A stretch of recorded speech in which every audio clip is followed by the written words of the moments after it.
All right, welcome to the VR podcast. My name is Riley, and I am your host. I believe this is episode 5, and I just wanted to give a quick little rundown on things that you should look out for if you haven't bought your virtual reality setup yet. Moreover, things that you should look out for if you have no idea about virtual reality, because there's a lot of things that the layperson doesn't know, or the average console gamer doesn't really know, when that they really should know if they're going to be making the switch to VR, and it will just make your life a little easier to pay attention.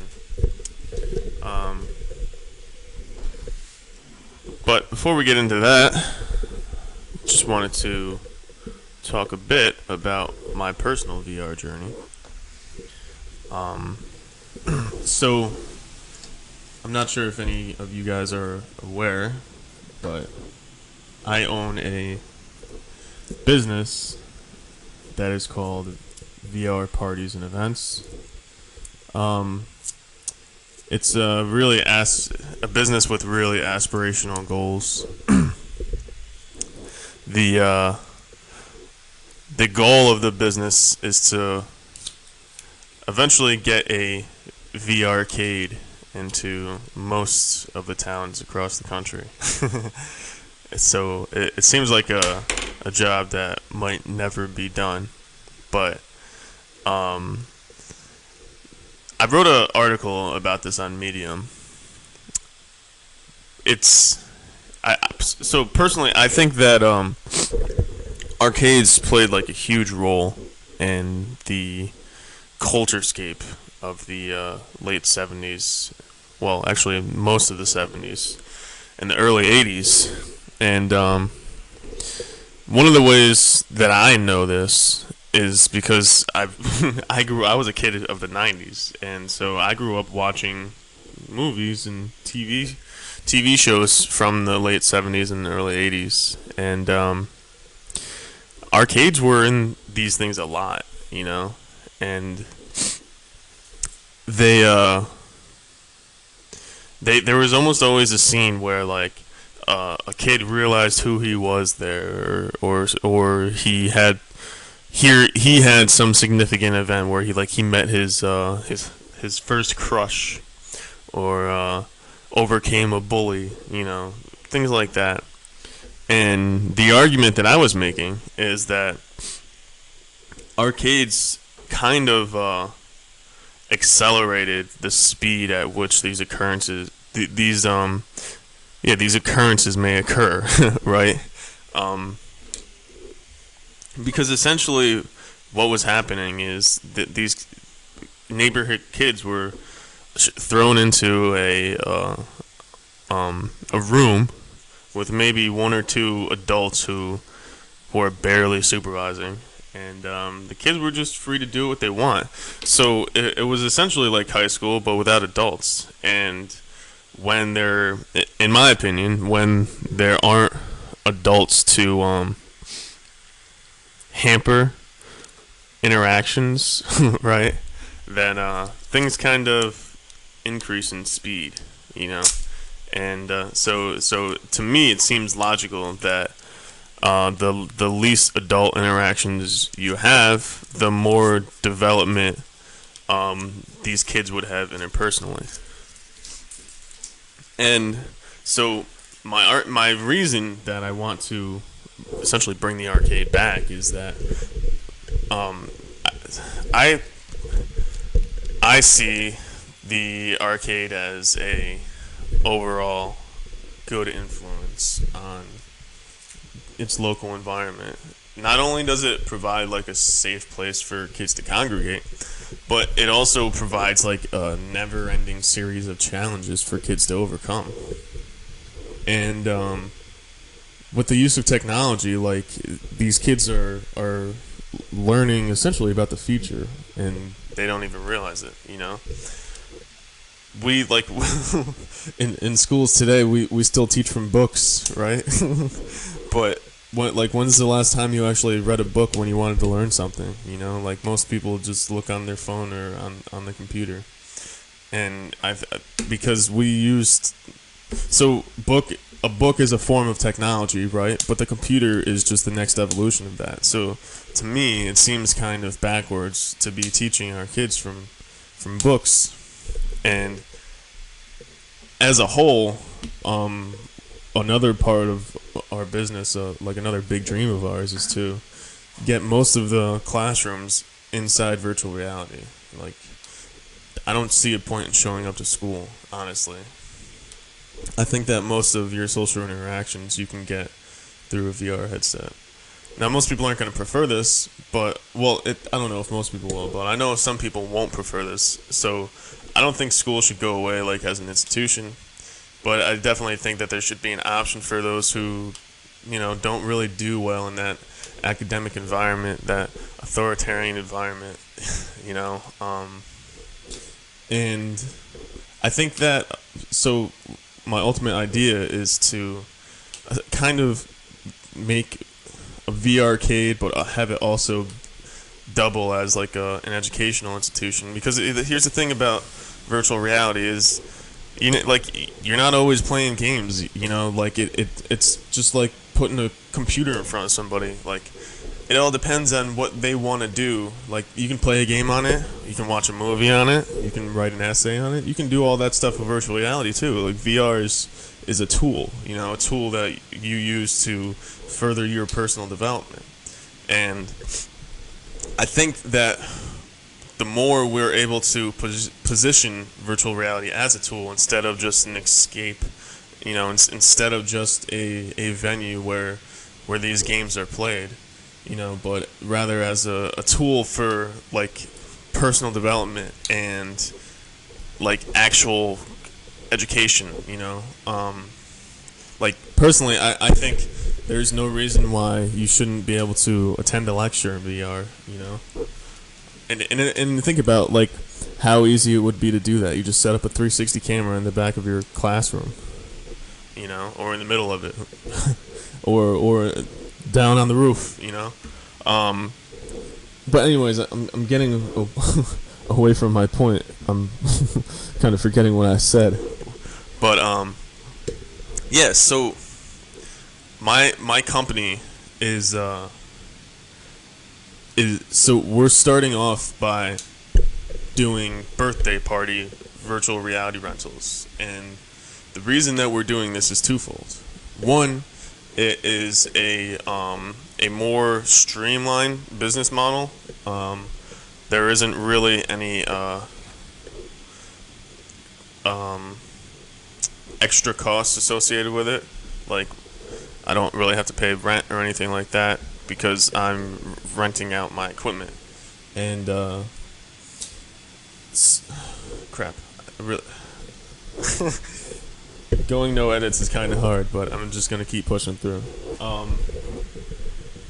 So the first business model is to essentially form it's a party and event business model where we essentially lease out our equipment with an employee to like a DJ, kind of essentially like a DJ, but with a video game. And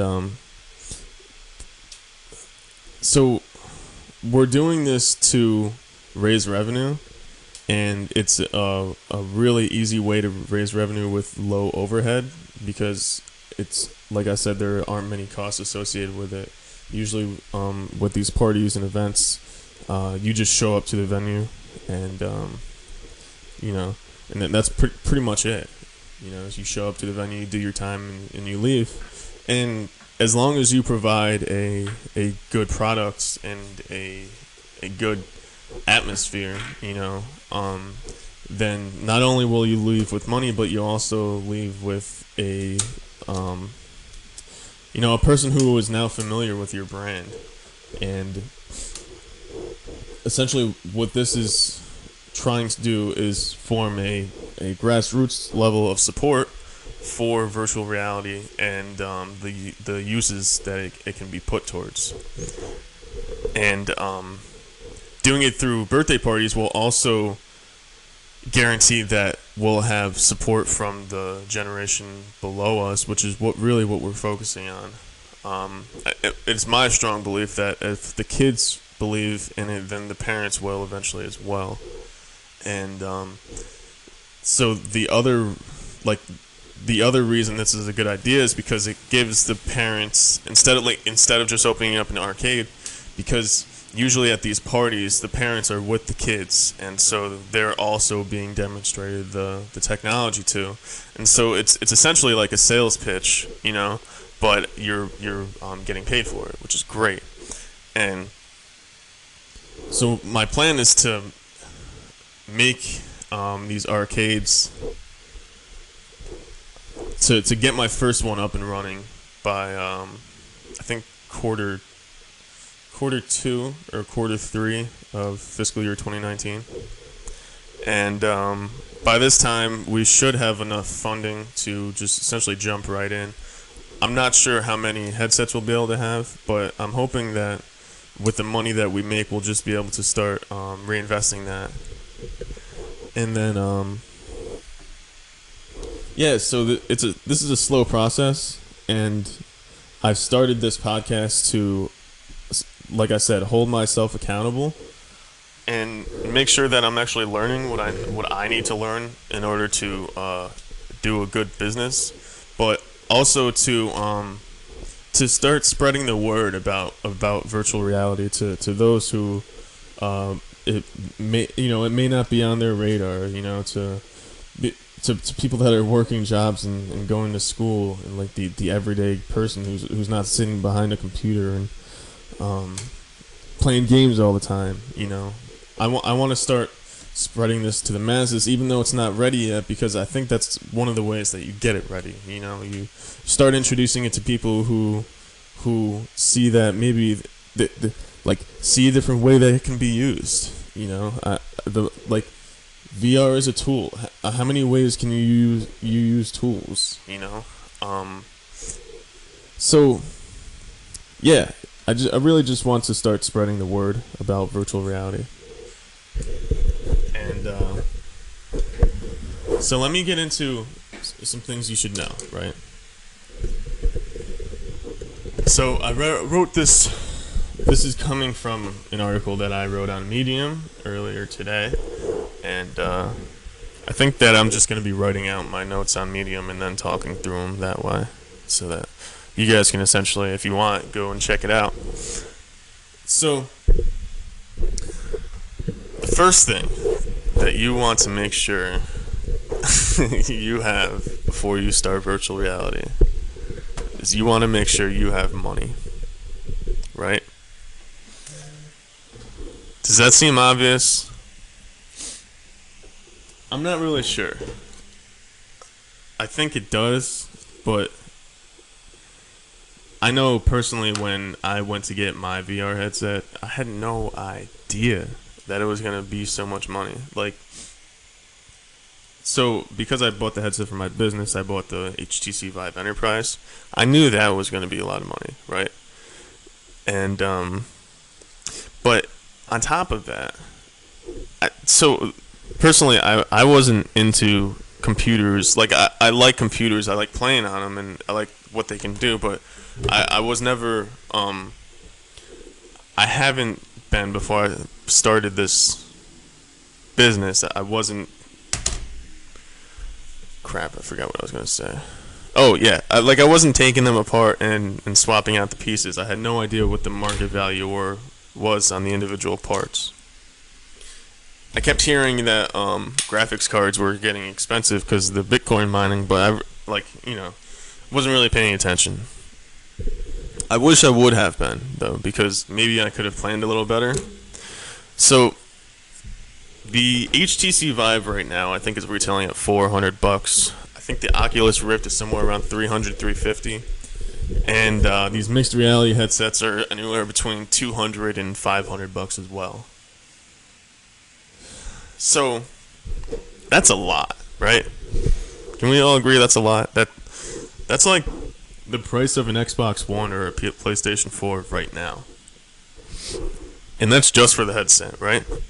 That's like just the display.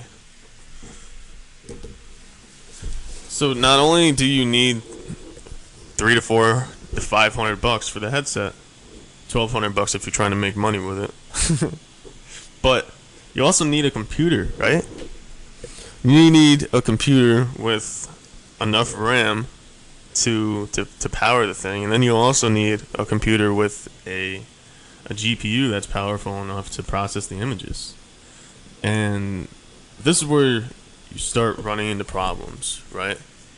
Because these GPUs are not cheap, and because of the Bitcoin mining thing, like the price has only gone up, and not only that, but people are like they're sold out everywhere, you know. So wherever you're, a lot of times when you're buying them, you're not even buying the right thing, you know.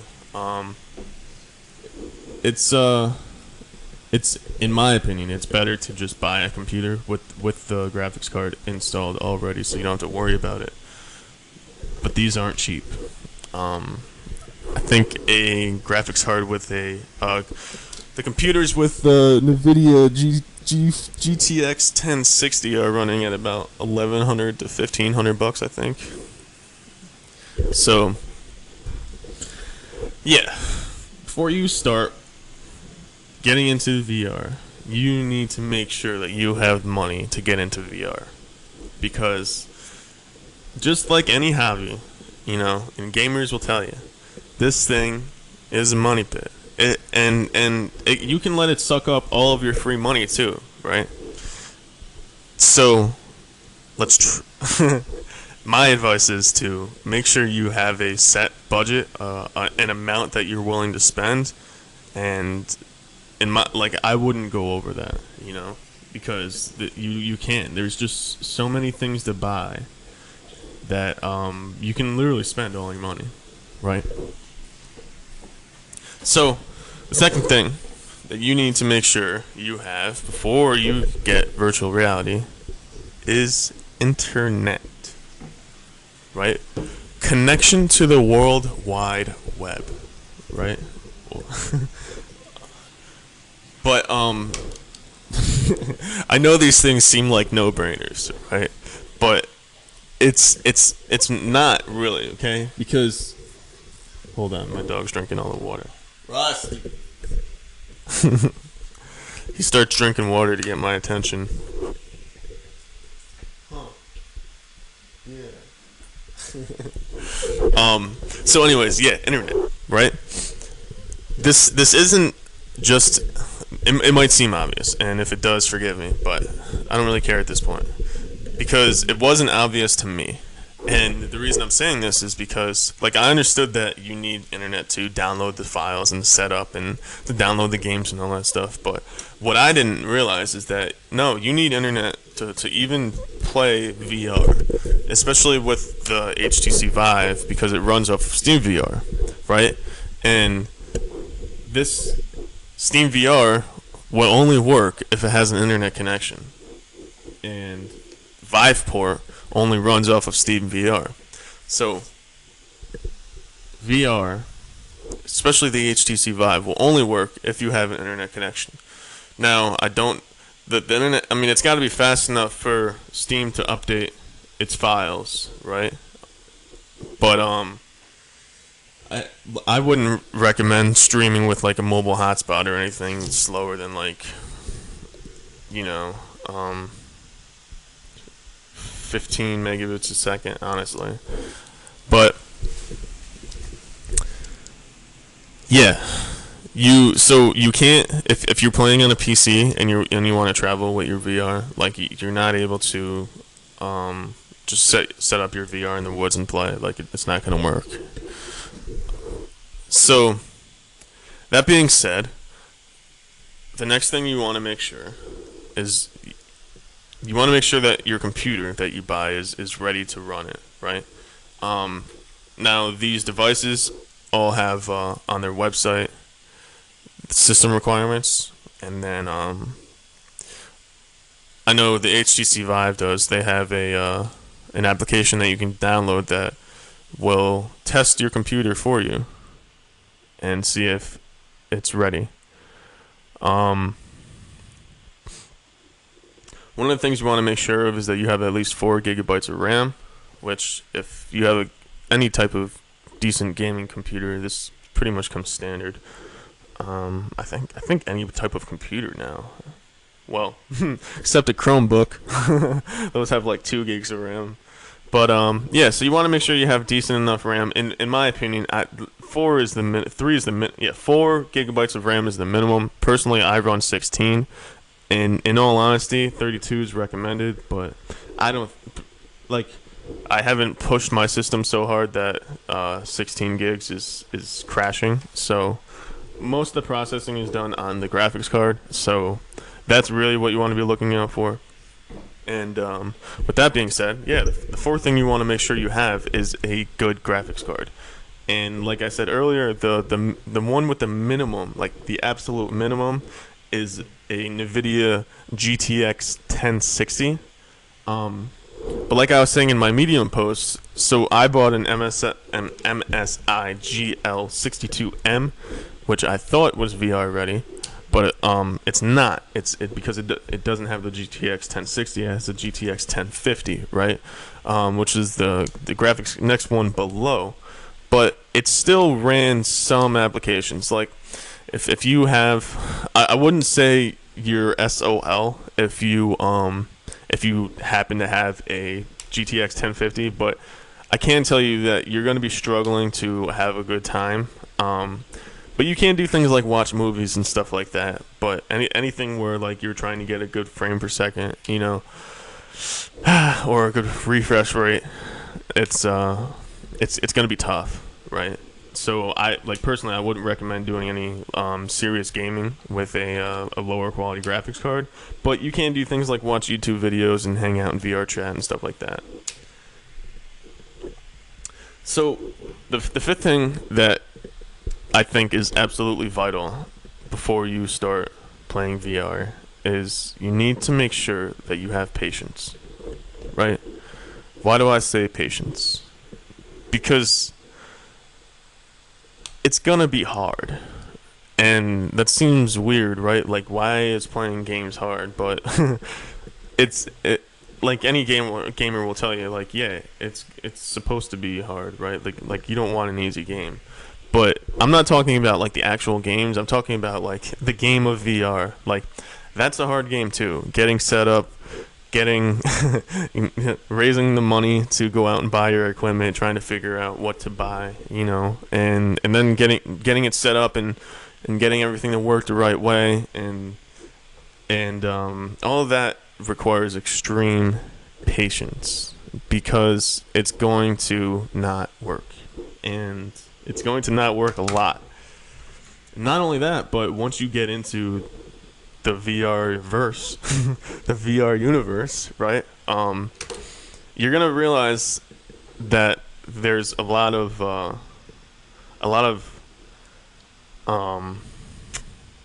construction going on, right? The framing for these applications have been built, but a lot of them, you know, you still need to paint the walls on. A lot of them still need lumber put in, you know. And they're charging a fee too. So this is why I'm saying that you have to be patient, because for most of these games they're just not ready, and you still have to pay to play, you know. And I know for someone like me who absolutely wants to have everything his way right now, it's just not a good way to go into. It's just not a good mindset to have when you're trying to play VR, because you're really not going to have fun. If you especially if you go in there and start picking apart everything that's wrong, you know, you're definitely not going to have fun, because you could be there all day. I mean, you could be there for the rest of the year just looking at everything that's wrong, you know. But yeah, patience, and also I'm gonna add in gratitude, you know, because I think that we as as damn, I keep losing words, but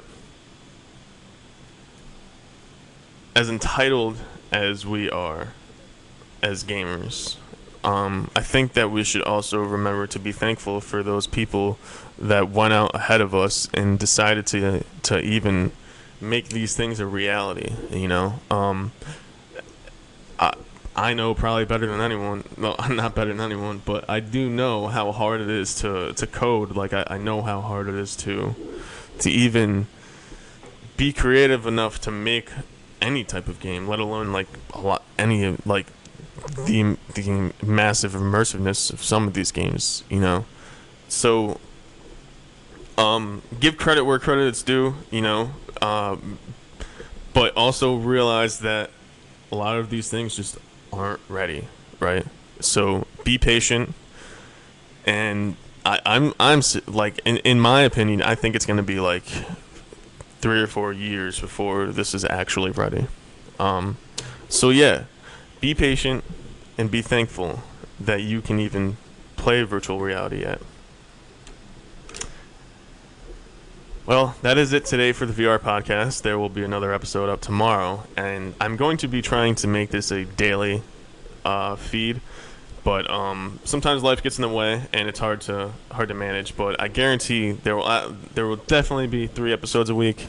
We're going to be shooting for 5, and I'm going to also be hoping to have these up in the morning so that I can send them as an Alexa skills or a voice notification. Oh, there's Alexa. All right, so that is it for the VR podcast. Thank you for listening, and rate us on iTunes and Stitcher and Google Play. Thank you, guys. Bye.